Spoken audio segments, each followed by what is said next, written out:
Good evening all of you. Hello everyone, मैं हूं Shashank Sharma. YouTube के इस चैनल में आप सभी का स्वागत है। हम बात करते हैं हमारे नए टॉपिक की, ठीक है, मैसूर स्टेट।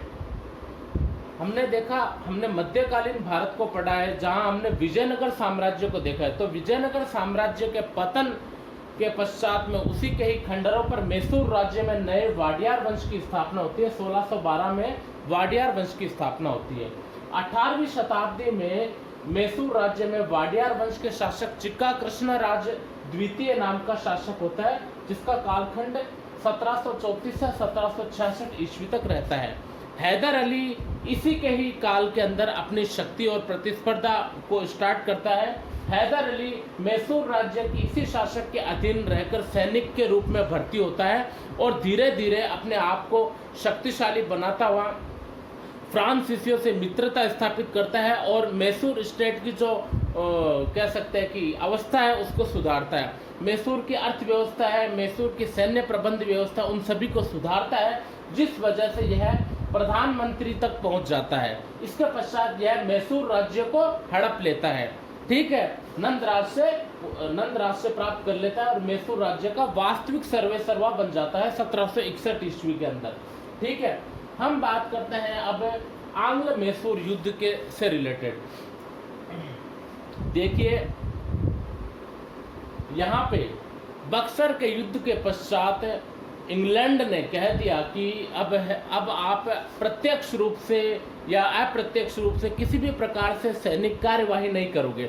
अप्रत्यक्ष रूप से सैनिक कार्यवाही नहीं करोगे, राजाओं में आपस में युद्ध नहीं करवाओगे, उनके आंतरिक मामलों में नहीं पड़ोगे, किंतु यहाँ पे लॉर्ड वेलेजली के रूप में गवर्नर जनरल आता है भारत में, और लॉर्ड वेलेजली के अधीन क्या है कि पुनः आंतरिक हस्तक्षेप दिखाई देता है, ठीक है। हैदर अली का कालखंड है 1721 से 1782। टीपू सुल्तान का कालखंड है 1782 से 1799। हमने बात की थी कि ब्रिटेन में सक्रिय रूप से हस्तक्षेप की नीति पर बैन लगा दिया था, ठीक है, किंतु अंग्रेज क्या है कि बहाना ढूंढ रहे थे अपने साम्राज्य विस्तार करने के लिए। अंग्रेज अब साम्राज्य विस्तार करना चाहते थे, बड़े पैमाने पर व्यापक भूमि अपने अधीन करना चाहते थे, अधिक से अधिक जो समृद्ध क्षेत्र, जैसा कि मैसूर का राज्य काफी समृद्ध था, तो वह अधीन करना चाहते थे। इस वजह से उन्होंने इंग्लैंड के समक्ष दो तर्क दिए, ठीक है। इंग्लैंड में संसद में दो तर्क दिए युद्ध करने के। पहला तर्क तो है कि मैसूर के शासक कंपनी के मद्रास व्यापारिक हितों पर अड़चने डाल रहे हैं, ठीक है। इन्होंने इंग्लैंड में संसद में कहा कि भाई मैसूर के शासक हैदर अली कंपनी के मद्रास स्थित व्यापारिक शहर को तबाह कर रहे हैं, व्यापार में काफ़ी अड़चने पैदा कर रहे हैं, जिस वजह से हमें युद्ध करना आवश्यक है। दूसरा तर्क है मैसूर राज्य में फ्रांसीसियों की अधिकता होने के कारण फ्रांसीसी कंपनी को वहाँ पे अधिक स्वायत्ता दी गई थी मैसूर राज्य के अधीन। हैदर अली के मित्र थे, ठीक है, फ्रांसीसी। आगे चल के हमने देखा टीपू सुल्तान भी फ्रांसीसियों का मित्र होता है, और हैदर अली ने फ्रांसीसियों की सहायता से ही क्या है कि अपना सैनिक प्रबंध किया यूरोपियन मानक दंड पर आधारित। और दूसरा हम देख सकते हैं कि यूरोपियन स्टाइल में अपनी आर्मी की भर्ती की, साथ में डिंडीगुल में एक सैनिक कारखाना भी खोला था, ठीक है, नए आधुनिक हथियारों का कारखाना भी खोला था डिंडीगुल में। इसी वजह से क्या है कि अंग्रेज परेशान थे, तो ये दो तर्क ब्रिटिश संसद के रूप में रखे, और ब्रिटेन में फिर यही चाहिए था, क्योंकि वे फ्रांसीसियों के तो ऑलरेडी क्या है कि दुश्मन थे। दुश्मनी का कारण है कि भाई औपनिवेशिकता, ठीक है, औपनिवेशिक ईर्ष्यालु भावनाएं दुश्मनी का कारण है। इस वजह से क्या है कि आंग्ल मैसूर युद्ध आरंभ हुए, ठीक है। तो यहाँ पे अंग्रेजों का तर्क यही था। दूसरा, मराठों से भी क्या है कि मराठों ने भी हैदर अली को परास्त कर दिया 3 बार। तो अंग्रेज क्या है कि अंग्रेजों ने देखा कि भाई हैदर अली क्या है कि आर्थिक दृष्टि से, सैन्य दृष्टि से शक्तिशाली बन रहा है, कहीं दक्षिण में हमारे समृद्ध प्रदेशों को, जैसा कि मद्रास है और अन्य कई प्रदेश है, वहाँ पे फ्रांसीसियों की सहायता से उन्हें हस्तक्षेप नहीं कर ले। इस वजह से अंग्रेजों ने क्या है कि हैदराबाद के निजाम है, मराठे, उनसे साठ-गांठ करके और हैदर अली पर क्या है कि युद्ध की, मैसूर राज्य पर युद्ध की मंशा बनाई थी, ठीक है, युद्ध की पृष्ठभूमियाँ तैयार की थी। अंग्रेजों ने हैदराबाद के निजाम है और उधर मराठे, इनको संलग्न रूप से मिलाया था और इसके आधार पर इन्होंने युद्ध में अपना अंजाम दिखाया, युद्ध कौशल दिखाया। किंतु हैदर अली काफ़ी समझदार मैच्योर पर्सन था, जिसने अंग्रेजों के मंसूबे पर पानी फेर दिया। किंतु टीपू सुल्तान के बस की यह बात नहीं रही। हम बात करते हैं कि हैदर अली ने वाडियार वंश के काल में ही अपनी सैनिक योग्यता दिखाकर वह प्रधानमंत्री के काल तक पहुंचा और 1761 तक वह मैसूर का वास्तविक शासक बन गया। ठीक है, 1761 से 63 के बीच में हैदर अली ने कुछ क्षेत्रीय शक्तिशाली एरिया थे, जो कि डोड बल्लालपुर है, जो विद्रोही क्षेत्र थे, डोड बल्लालपुर है, सेरा है, बेदनूर है, होसकोटे है, उन पर कब्जा कर लिया और दक्षिण भारत में तमिलकम क्षेत्रों में यानी तमिलनाडु के आसपास के कोलीगरो एवं पलक्कड़ों को अपने अधीन किया, जो कि सैनिक दृष्टि से काफ़ी शक्तिशाली थे और उन्हें कोलीगरो और पलक्कड़ों को सेना एवं प्रशासन में भी उच्च स्थान दिए, भर्ती दी। तो इसके बाद में अपन अगला टॉपिक देखते हैं, प्रथम आंग्ल मैसूर युद्ध, द्वितीय आंग्ल मैसूर युद्ध, उनसे रिलेटेड चर्चा करेंगे।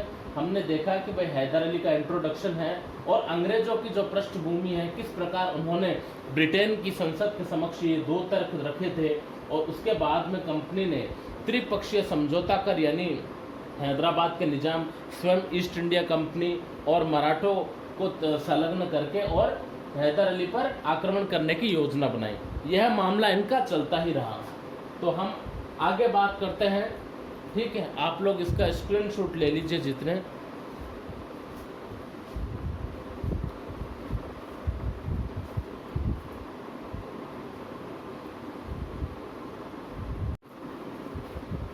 हाँ, तो बात करते हैं आंग्ल मैसूर युद्ध की। प्रथम आंग्ल मैसूर युद्ध जो कि 1767 to 69 के बीच में चला, 1767 से 69 के बीच में। ठीक है, इस युद्ध के अंदर एक कारण था। ठीक है, हैदर अली मराठा माधव राव के अधीन मराठों ने क्या है कि ऑलरेडी हैदर अली पर आक्रमण कर दिया। 1764 से लेकर 1771 तक मराठों ने तेज आक्रमण किए हैदर अली से, जिस वजह से हैदर अली की सैन्य दृष्टि और आर्थिक दृष्टि से पतन हो रहा था। ठीक है, इस वजह से अंग्रेजों ने इस सिचुएशन का लाभ उठाया, ताकि क्योंकि मराठे क्या है कि ऑलरेडी हैदर अली के मैसूर राज्य पर आक्रमण कर रहे हैं और जब आक्रमण कर रहे हैं तो हैदर अली सैन्य और आर्थिक दृष्टि से पिछड़ चुका है और थोड़ा शक्तिहीन हो चुका है। तो परिस्थितियों का लाभ उठाकर क्यों न मैसूर राज्य पर आक्रमण कर लिया जाए, इस वजह से अंग्रेजों ने संयुक्त मोर्चा तैयार किया। ठीक है, अंग्रेजों ने हैदराबाद के निजाम को मिलाया, मराठों को भी अपने अधीन किया और स्वयं ईस्ट इंडिया कंपनी, तो तीनों ने संयुक्त मोर्चा मिलाकर हैदर अली पर 1767 में आक्रमण कर दिया। किंतु हैदर अली ने वीरता और साहस का प्रदर्शन दिखाया और तुरंत इसमें एक्शन लिया। ठीक है, तो सबसे पहले 1764 के पश्चात माधवराव के अधीन मराठा युद्ध से हैदर अली जूझता रहा 1771 तक। 1771 यानी द्वितीय आंग्ल मराठा युद्ध तक जूझता रहा। परिस्थितियों का फायदा उठाकर कंपनी ने 1767 में निजाम, मराठा और अंग्रेजों का संयुक्त मोर्चा तैयार करवाया और हैदर अली पर आक्रमण कर दिया। ठीक है, 1768 में हैदर अली ने अपने इंटेलेक्चुअल पावर दिखाते हुए हैदर अली ने मंगलोर और बम्बई पर अधिकार कर लिया वीरता और साहस से, क्योंकि उसके पास में आधुनिक हथियार थे, अच्छे योग्य सैनिक थे, उसके पास में एक सैनिक और कूटनीतिक माइंड भी था, जिस वजह से उसने मंगलोर और बम्बई पर अधिकार कर लिया। कारण ये हुआ, यहाँ तक तो काम चल गया। मार्च 1769 में हैदर अली ने मद्रास को भी घेर लिया। मद्रास को घेर लिया, जो अंग्रेजों का व्यापारिक गढ़ था। तब अंग्रेजों ने विवश होकर हैदर अली से 4 अप्रैल 1769 को मद्रास की संधि की। ठीक है, विवश होकर मद्रास की संधि करनी पड़ी अंग्रेजों को। इस संधि के तहत यदि भविष्य में कभी भी हैदर अली पर कोई दूसरी रियासत अटैक करती है, जैसे मराठे हैं, निजाम है, कोई भी अटैक करता है हैदर अली पर, तो अंग्रेज यानी ईस्ट इंडिया कंपनी तुरंत हैदर अली का साथ देगी। ठीक है, दूसरा संधि का कारण था दोनों के आपसी विजित प्रदेश दोनों को लौटा दिया जाए, दोनों के जो कैदी थे उन्हें छोड़ दिया जाए। ठीक है, किंतु अंग्रेज क्या है कि इस संधि का उल्लंघन करते हैं। जैसा कि हमने बात बताया कि हैदर अली 1764 से 71 तक मराठों से जूझता रहा। यहाँ माधवराव के मरणोपरांत तुरंत 1771 में तुरंत मराठों ने आक्रमण कर दिया। तो मराठों का ही आक्रमण से अंग्रेजों ने द्वितीय आंग्ल मैसूर युद्ध का भी आरंभ कर लिया। ठीक है, 1771 में मराठों ने माधवराव की मृत्यु के बाद पुनः आक्रमण किया मराठों ने, और अंग्रेजों ने इस सिचुएशन का लाभ उठाया। यहाँ सेम एज इट इज इसी की तरह क्या कि उन्होंने यहाँ भी सिचुएशन का लाभ उठाया। अंग्रेजों ने क्या कि जब मराठों ने 1771 में माधवराव की मृत्यु के बाद में आक्रमण किया, मैसूर राज्य पर हैदर अली पर आक्रमण किया, तो मद्रास की संधि के तहत अंग्रेजों को हेल्प करनी थी हैदर अली की। ठीक है, किंतु अंग्रेजों ने हैदर अली की हेल्प नहीं की। इस वजह से हैदर अली अंग्रेजों से नाराज हो गया और फ्रांसीसियों से सहायता लेने लग गया। फ्रांसीसियों से और साठगांठ संबंध स्थापित कर लिए, तो अंग्रेजों में ज्वेलस हो गई। ठीक है, अंग्रेज जल गए हैदर अली से, और तो अंग्रेजों ने भी क्या किया कि भाई तुरंत मराठे और निजाम को पुनः संगठित किया, निजाम और मराठों को संगठित किया, और अंग्रेजों ने मैसूर राज्य में एक फ्रांसीसी बस्ती थी माही नाम की, उस पर आक्रमण कर दिया। ठीक है, जहां से हैदर अली अपना मतलब वेपन्स वगैरह, हथियार वगैरह की आयात निर्यात करता था। ठीक है, आक्रमण कर दिया, तो हैदर अली ने भी हैदर अली ने तुरंत क्या है कि मराठों और निजाम से गठबंधन बना लिया कि आप अंग्रेजों को तो छोड़ो, मैं आपको लाभ दूंगा, मैं आपको जगह दूंगा। ठीक है, तो यहाँ पे हैदर अली के गठबंधन बना लिया, और 1781 में कर्नल बेली की सेना को हैदर अली ने परास्त कर दिया। 1781 में बेली की सेना को परास्त किया, किंतु 1781 में बाद में पोर्टोनोवो की पराजय में वो परास्त भी हुआ। पोर्टोनोवो की परास्त में देखे जाता है, किंतु हैदर अली ने बाद में सेनापति ब्रेथवेट को भी बंदी बना लिया 1782 से पहले। ठीक है, 81 में। तो यहाँ हम देख सकते हैं द्वितीय आंग्ल मैसूर युद्ध में, ठीक है, अंग्रेजों ने मद्रास की संधि का उल्लंघन किया है। क्यों? क्योंकि 1771 में पुनः मराठों ने हैदर अली पर आक्रमण किया माधवराव की मृत्यु के बाद, किंतु अंग्रेज उसकी मदद करने नहीं आए, जिस वजह से हैदर जल गया और हैदर को काफ़ी गुस्सा आया, और हैदर अली ने क्या किया, फिर फ्रांसीसियों से मित्रवत संबंध स्थापित किए, नए आधुनिक हथियार वापस से क्या है कि अपनी सेना का पुनर्गठन किया। ठीक है, और प्रशिक्षण दिलवाया, और उसी के आधार पर उसने क्या किया, बाद में निजाम और जब अंग्रेजों ने मैसूर राज्य की फ्रांसीसी बस्ती माही पर आक्रमण कर अधिकार कर लिया, तो यहाँ पे हैदर अली ने गठबंधन बना लिया। ठीक है, हैदराबाद के निजाम को मिला लिया, मराठों को मिला लिया, उन्हें प्रलोभन दे दिया अनेकों प्रकार के। तब क्या है कि 1781 में उसने कंपनी की सेना के अधीन कर्नल बेली के नेतृत्व में जो थी उसे परास्त किया। ठीक है, हालांकि आयरकूट के नेतृत्व में यह गठबंधन तोड़ दिया गया इस बेली की सेना को परास्त करने के बाद में, किंतु उससे कोई विशेष लाभ नहीं हुआ। यहाँ पर भी हैदर अली ने वीरता और साहस से काम लिया।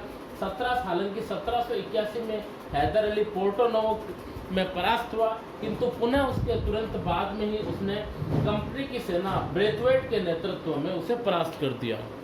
ठीक है, ब्रेथवेट के नेतृत्व में, ब्रेथवेट जो कि कंपनी की सेना का प्रमुख था, जिसे परास्त कर लिया गया और बंदी बना लिया गया। तो यह युद्ध यहाँ तक ही रहता है। इसके बाद में 1782 में हम देखते हैं कि आंग्ल मैसूर युद्ध सेकेंड वॉर के दौरान हैदर अली की मृत्यु हो जाती है। 1782 में कैंसर से हैदर अली की मृत्यु हो जाती है। मरने के बाद में टीपू सुल्तान नया शासक बैठता है, और नए शासक को इतना ज़्यादा एक्सपीरियंस भी नहीं होता कि भाई कैसे मैनेज किया जाए। ठीक है, तो उसकी मृत्यु होती है अचानक, और टीपू सुल्तान शासक बनता है। तो टीपू सुल्तान शांतिपूर्वक यह युद्ध समाप्त करना चाहता है। तो टीपू सुल्तान ने 1784 में मंगलोर की संधि से इस युद्ध की समाप्ति की।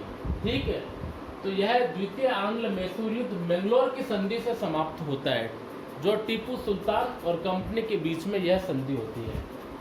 देखिए, आंग्ल मैसूर युद्ध की लालसा के अंदर हम लॉर्ड वेलेस्ली का भी नाम देखते हैं। लॉर्ड वेलेस्ली की वास्तव में बहुत आक्रामक नीति थी। लॉर्ड वेलेस्ली का काल ही ब्रिटिश साम्राज्यवाद का युग था। तो लॉर्ड वेलेस्ली के अधीन बड़े पैमाने पर, व्यापक पैमाने पर ब्रिटिश साम्राज्यवाद का प्रसार हुआ। हालांकि इंग्लैंड ने मोहर लगा रखी थी कि भाई आप भारतीय राज्यों के प्रति हस्तक्षेप की नीति नहीं अपना सकते, ठीक है, किंतु इसने अहस्तक्षेप के तरीके से या जो भी एक नया रास्ता ढूंढ निकाला, ठीक है, सहायक संधि प्रणाली। बाद में 1805 में पुनः इंग्लैंड इसे बुलाया गया लॉर्ड वेलेस्ली को, और फिर लॉर्ड कॉर्नवालिस को वापस से बनाया गया, ठीक है, गवर्नर जनरल। किंतु लॉर्ड वेलेस्ली के काल से हमने साम्राज्यवादी युग देखा है ब्रिटिश साम्राज्य का। तो थैंक यू वेरी मच। अगर आपको ये पसंद आए तो प्लीज़ लाइक करना, सब्सक्राइब करना। इसका सेकंड टॉपिक अपन कल चर्चा करेंगे, ठीक है। तृतीय है टीपू सुल्तान का उत्कर्ष और तृतीय आंग्ल मैसूर युद्ध, चतुर्थ आंग्ल मैसूर युद्ध।